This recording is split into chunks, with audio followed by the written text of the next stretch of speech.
ভারত শাসিত জম্মু কাশ্মীরের স্থানীয় সময় আনুমানিক রাত ৯টা।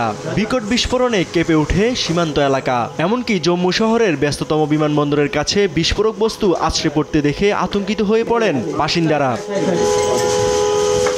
ভারতীয় বাহিনীর দাবি, পাকিস্তান থেকে জম্মু কাশ্মীর জুড়ে ক্ষেপণাস্ত্র ও ড্রোন হামলা শুরু করেছে পাক বাহিনী, বেশিরভাগই সামরিক স্থাপনা লক্ষ্য করে। বিবিসি ও এনডিটিভির প্রতিবেদনে বলা হচ্ছে, স্থানীয়দের কেউ কেউ তাদের মুঠোফোনে সীমান্তের অপর প্রান্ত থেকে আসা ক্ষেপণাস্ত্রের ভিডিও ধারণ করেন। ভারতীয় বাহিনী তাৎক্ষণিক আকাশ প্রতিরক্ষা ব্যবস্থা সচল করে। পাকিস্তানের হামলা নস্যাৎ করে দেওয়ার দাবি করেছে ভারতীয় সশস্ত্র বাহিনী।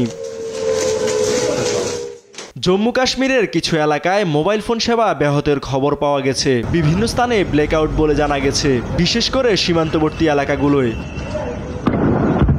জম্মুতে যে ধরনের ড্রোন হামলা চালিয়েছে পাকিস্তান, সেগুলোকে লয়টারিং মিউনিশন বলা হচ্ছে, যা দূরের লক্ষ্যবস্তুতে আঘাত আনতে সক্ষম। এদিকে পাকিস্তানের একটি F-16 যুদ্ধ বিমান ভূপাতিতেরও দাবি করেছে ভারত।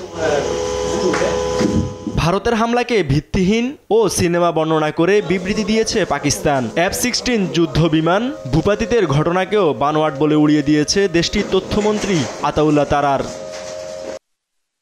ইউসুফ ভুঁইয়া, নিউজ ডেস্ক, দেশ টিভি।